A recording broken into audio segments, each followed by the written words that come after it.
Hello and welcome to the Beechgrove Garden. On the programme, gardening to help local wildlife and composting made easy.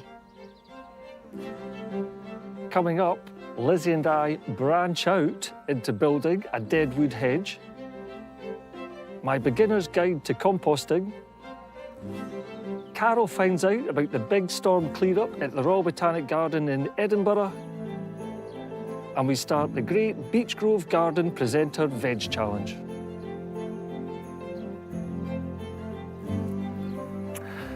But first, another job that we're launching for this series is the revamp of this area into a situtery.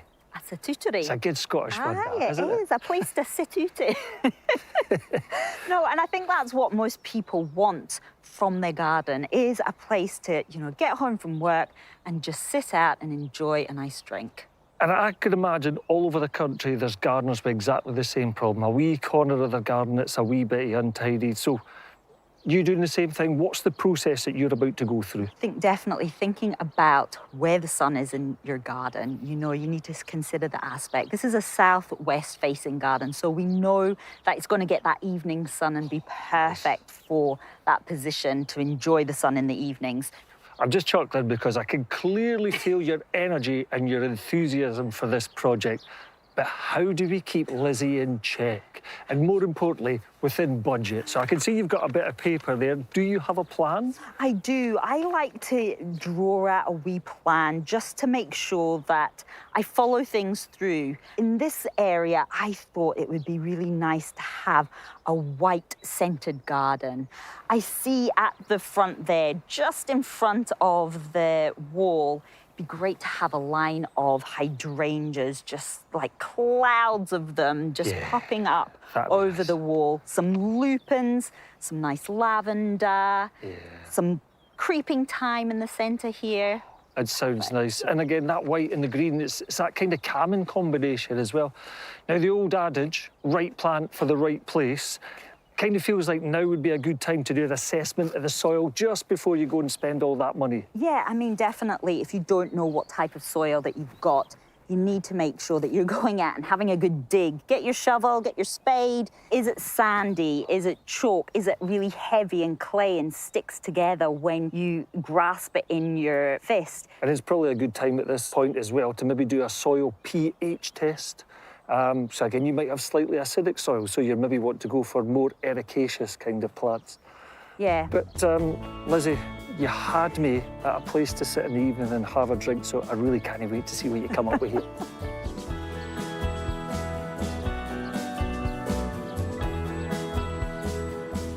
Chances are, with all the jobs that you need to do out in the garden this spring, you're going to need some of the good stuff. Compost. If you're gardening on heavy, clay soil, then forking some of this stuff is going to improve the structure. So when it rains, it's going to be a bit more free draining. And then on the flip side, if you've got dry, sandy soil, incorporating some of this stuff in is going to help bulk it up. It'll improve its moisture retentive qualities. And then that means you're not going to have to water so much. Now, I'm quite sure we're all starting in this spring with our beds looking nice and neat and tidy. But I can assure you, there's a few seedlings in there just waiting to burst and germinate. So sticking a layer about 5-7 centimetres over the top will help suppress those weeds. And if you do it when the soil is wet, then that means it's going to trap that moisture if it keeps like this and we have a dry spring. And then the final use we can use with our compost. We're actually going through a transitional phase with our bagged compost as we try and get away from peat. Why don't you do what the gardens team are doing here and making their own pot and compost? So everything that you see in the glass houses and out of the containers, well, that's made from the mix that they're making from this genuine stuff. So when you think about it, the amount of times you've got to go to the garden centre, all the bags of compost that you're going to have to buy, well, the costs are going to start racking up. Why not this year have a go at making your own compost? It's free, cuts down on garden waste, and it's a great way to garden sustainably. When you're choosing the site to keep your compost bins, well, 9 times out of 10, we stick it away out the way where nobody can see it. But actually, that has its advantages because usually that spot is a wee bit more shaded. It's not out in the direct sunlight. It's a wee bit cooler, maybe not so wet. And that sort of constant temperatures, that constant conditions, they're the perfect kinds for the microorganisms and the bacteria to do their stuff and create your compost. If you want to be a wee bit tidier, well, you've got these purpose-made compost bins, but I must admit, I quite like the homemade ones, made out of planks of wood and even pallets. I think the advantages of these ones is they have a lid. We don't want our compost to get too wet because then the process isn't going to happen. And the same goes for being too dry. So we can always flip the lid over when it's raining, but if you are making your own open bin, then make sure you've got a wee cover that you can put on, you can put off. I quite like this wee system here. Now, it does look something that my dad would like. It looks like something that's been brought out the brewery, but they're actually tumbler ones. And by doing that spinning, we're actually mixing all the ingredients together and we're actually incorporating some air into our compost. And that's quite important because we need that to get that composting process happening. Unfortunately, if you're going for your open air system, then you're digging out the old garden fork. And I reckon if I do it once a month, then I've done well. But you just want to get in and you give everything a good mix. What can go in your compost? Basically anything that you've got out in the garden. And we put them into two groups. So the first one is greens. So that's going to be your grass clippings, your annual weeds, maybe not your perennial weeds because the likes of a dandelion that's stuck with the root and it'll just find a home in your compost heap and keep growing. And then also your kitchen waste, you know, your veg peelings, your potatoes, your carrots, when you're making your lovely salads over the summer, any of that waste is greens. And then you want to mix them with your browns, so they're more the dried material. Your herbaceous material, leaves, even ripping up bits of cardboard, you know, your toilet roll holders, and that helps soak up any excess moisture. If you keep your mix round about 50 greens, 50 browns, then you're doing well. But ideally, you're wanting 25% greens and 75% browns. So you might find you're keeping an odd pile and just adding whenever you need to get that balance right. And one thing we all have problems is, what do we do with our grass clippings? Well, try avoid sticking them all on the compost bin in one go because, as you've probably seen, they will struggle to decompose. It just gets all matted and it just leaks out this compost juice, which usually is pretty smelly. So this is brilliant if you've got lots of space, but don't worry, if you're a small space gardener, we've got something for you too.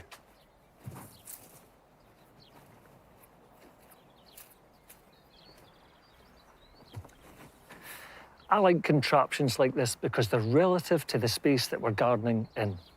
It's actually designed for your food waste, but I'm quite sure in a small garden like this, a few other bits of green tissue wouldn't do it any harm.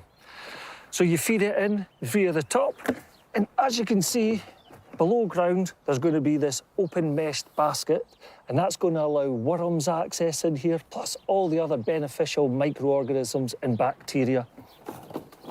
Once it's in place, you're going to backfill it with the soil, and then any excess moisture is going to seep out into this soil, be taken up by the roots, benefiting the plants that are grown all around it. I think it's a cracking wee thing. Not only is it a composting system, but it's a feeding system too. Here at Beechgrove, we were lucky enough not to be too severely hit by Storm Aowen that blasted through the country in January. But other gardens weren't so lucky. Carol's been to the Royal Botanic Garden in Edinburgh to see how they are recovering after one of the biggest storms they've ever experienced. Storm Aowen brought gusts of over 100 miles per hour to the central belt of Scotland. Over 100,000 homes were without power, and estimated costs after the storm could be as high as £500 million. Now, amongst that damage, a priceless loss: the tallest tree in Edinburgh. This Himalayan cedar was planted 166 years ago. It had grown to 100 feet before being damaged by Storm Aowen. I've come to meet David Knott, curator of the Living Collection here at the Royal Botanic Garden, Edinburgh. So David, tell us a little bit about when you came to the garden and saw this site. I mean, you must have been pretty devastated. Yes, because we'd seen the damage on the glass houses, and then when we came into the garden, we saw the scale of the devastation with the number of trees that had been blown over, fallen, and in this case, damaged. And this particular tree, the Himalayan cedar, was damaged quite significantly. Yes, it's very sad. What's the significance of this tree in the garden? So this was our tallest tree, and it's a venerable specimen. It's something that probably is one of our oldest trees in the collection. From a conservation perspective, it's a good indicator what species have grown well in Edinburgh up until now. But then I think looking to the future, with the vagaries of the climate, these climate extremes, if you like, in this case, a wind event, we have been closely analysing what trees and what plants we're going to be able to grow in the future. What about for here, once you get this cleared? Have you got any plans of what you're going to do? Oh, absolutely. And I think that's, you know, it is the old adage that, you know, you lose a tree, it's a future planting opportunity. Yeah, it's a positive opportunity. Yes, yes. What we'll actually plant in here will very much depend on how we tidy up other areas and what plant material that we have, because we are a scientific plant collection, and we will be planting something that we hope will be able to be growing well for the future generations. So I just have to come back then, do I? Yeah. And have a look. That would be a very good idea, Carol.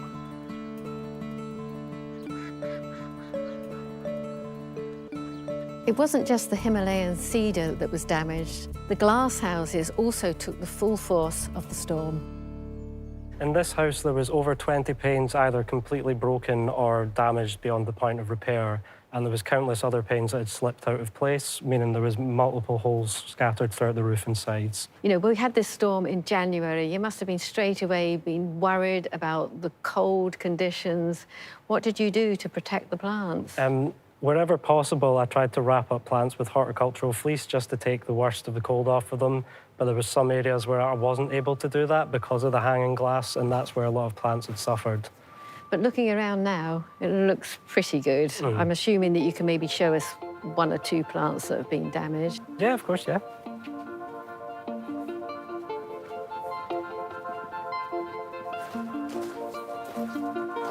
So this is one of our Peruvian apple cacti here, and it took quite a large slash from one of the pieces of fallen glass. I'm quite lucky, it does seem to have compartmentalised it, so it's not spread too much. But this arm did unfortunately also take a small amount of cold damage on the top. So this is just the black? Yeah, but again, it does seem to be fighting through it, so I'm hopeful it's okay. Yeah, so this is another plant that was actually affected by the cold. So this is a ficus that's from the island of Socotra. I was unable to get close to it to cover it in fleece because of hanging pieces of glass, and the stem just started to die back from the tip. But I was lucky that I was able to get in once the glass was repaired and gather as much material as I could. Ah, so you're doing a bit of propagation. Doing a bit of propagation, and the fact that they're starting to put out leaves puts a bit of confidence in me that I think they might be rooting. And fortunately, the main plant does actually look like it's trying to break bud and keep growing. Yeah, I can see one round there, Mark, and as you say, another one sprouting. It's just such a shame, isn't it? Because presumably it was quite a height. Yeah, it was quite a big plant, and it is unfortunate to lose the maturity, but it is good that we've managed to actually save the plant all in all, though.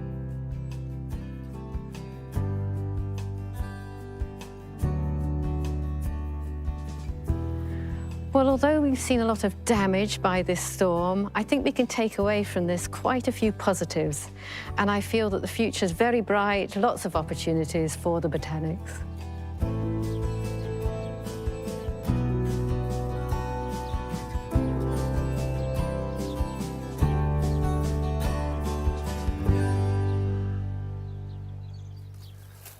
Ah, Lizzie, it does make me a bit sad that we're prematurely losing all these beautiful old trees, but I do like the point that Dave and Carol made that, you know, all right, we maybe mourning for about 24 hours, but then all of a sudden we're starting to rub our hands, getting all excited at the planting opportunities that we've suddenly got. But I do wonder if the garden teams that are having to deal with all these brush, I wonder if they're making one of these.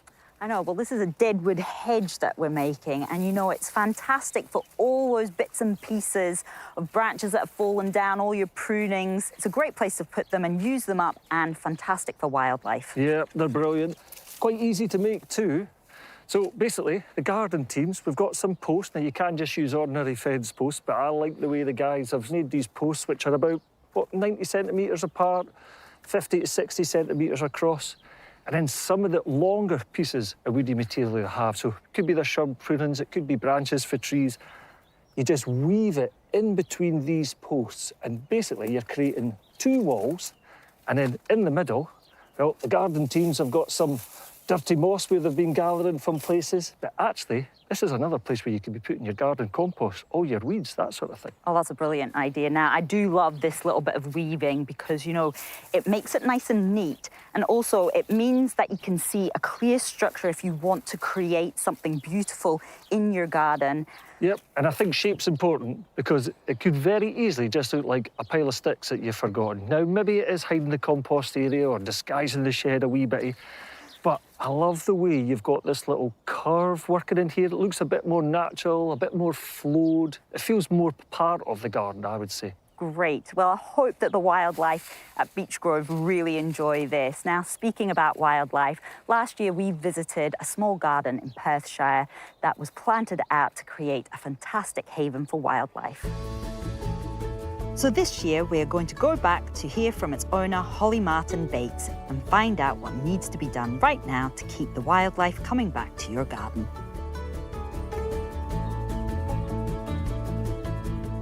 Welcome back to my wildlife-friendly garden in Stanley in Perthshire. You joined me at the height of summer last year where the garden was full of plants, and I've been gardening since and keeping busy. Today we're going to get on with some spring gardening jobs that will be continuing to help wildlife in this garden, and I'm looking forward to showing you around.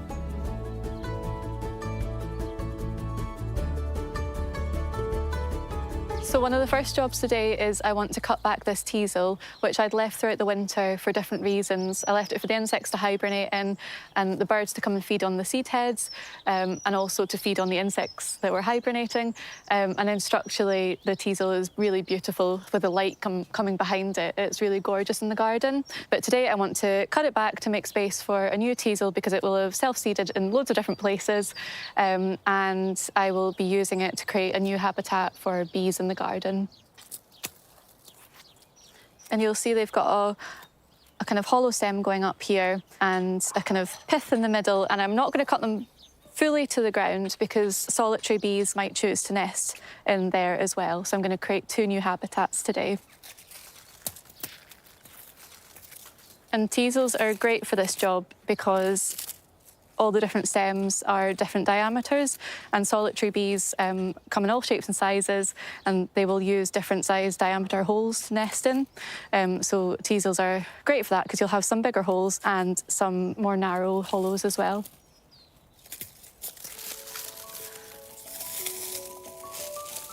So now I've gathered a whole lot of teasel and I'm going to make a bee hotel.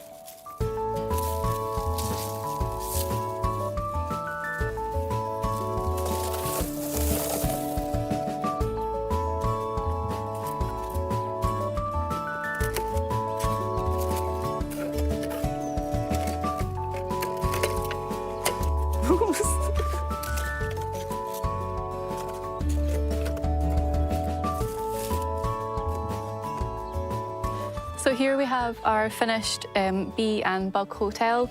It's really important to have it in full sun, so ideally southeast or south facing. All that's left really to do now is to go and find somewhere to put it.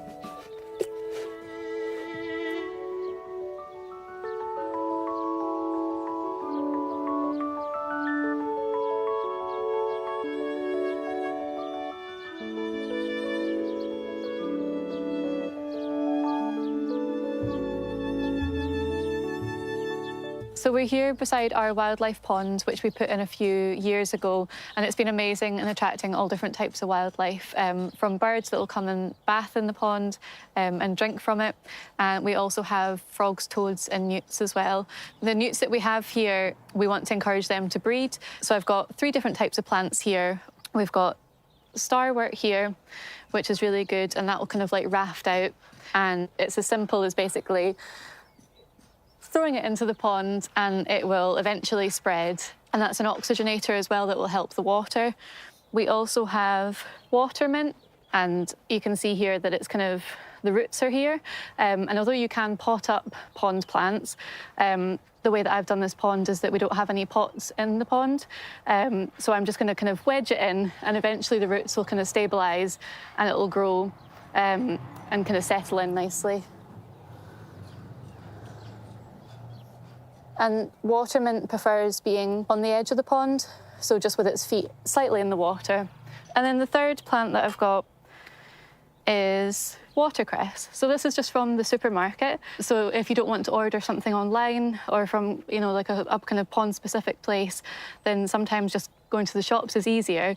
And often you'll find a bag of watercress, and it's as simple as just kind of removing some of the stems at the bottom, and you'll have a kind of stronger stem there. And if you wedge that in, that will eventually grow roots and settle in there nicely. So I'm just going to put a few of these in, kind of around the edges of the pond, so that the leaves aren't submerged. And again, that's fab for newts with the big kind of flat leaves. They really like that to lay their eggs in. And newts will breed from kind of March time right through to June. So fingers crossed, by adding these pond plants in, we might have newts breeding within this pond this year.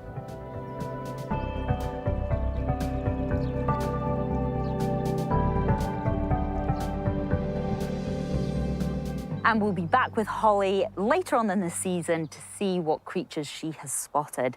Now, I'm here in the Potager Garden, which I started off last year. And the whole point of it was a space that was to be pretty and productive. So it looked great, and you could eat the plants that were in it.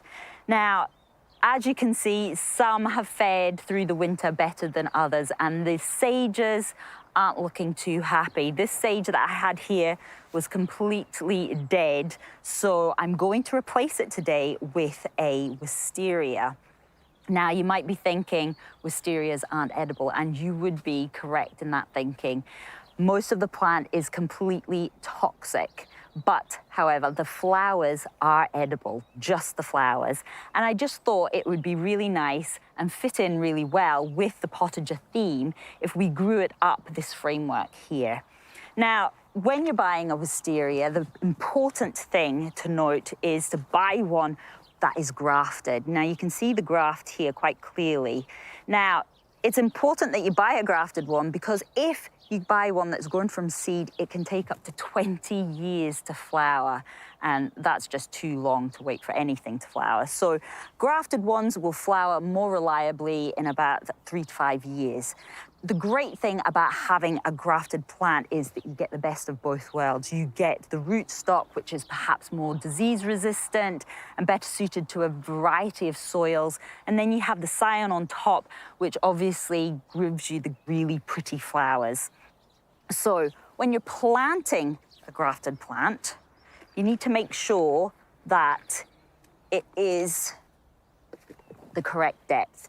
You don't want to cover the graft at all, because the plant will then rot, or it will start shooting out suckers from the root base, and that is not what you want. You want to keep the plant nice and healthy, so keep that graft well above the soil level.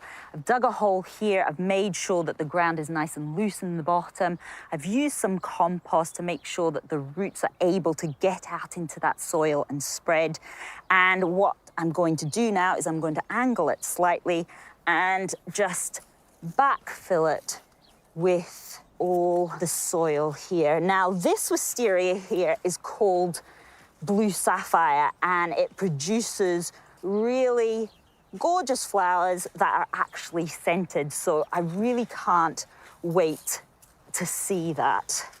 Once you've given it a really good firming in, you want to give it a little water to make sure that all the soil is going in around those roots. And you need to make sure that you're going to water this throughout the season to give it the best chance of thriving.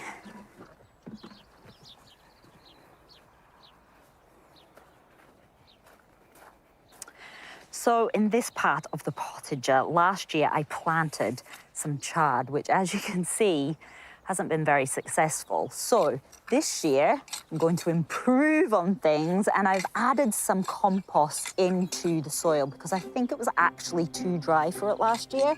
So adding the compost will just mean that the soil retains that little bit of moisture.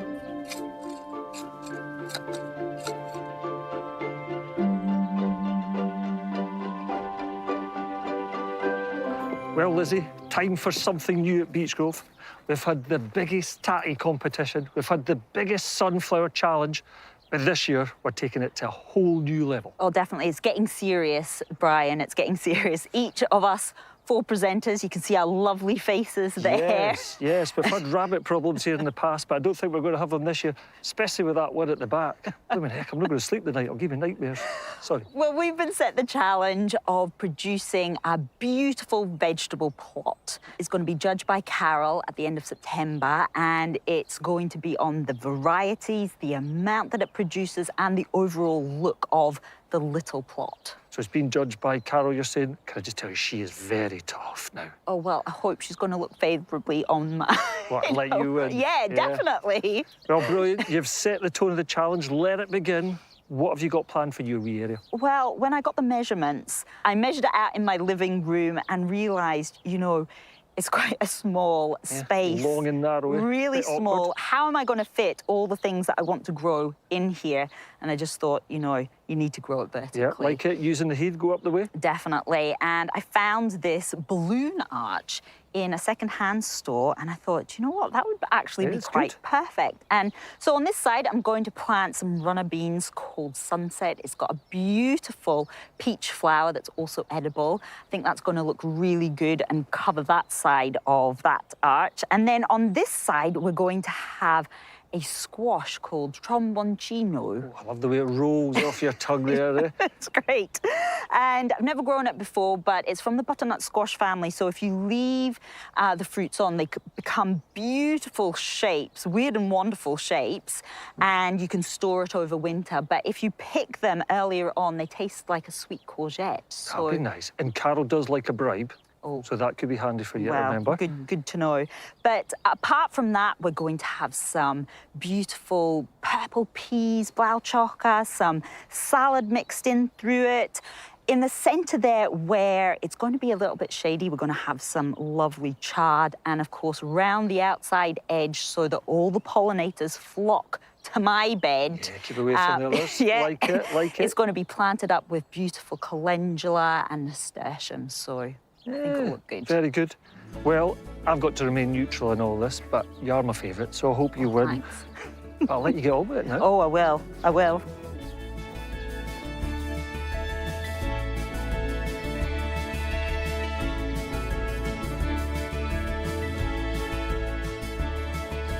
You feeling lucky? Oh, definitely. I'm going to beat Callum. Oh, yes, I like it.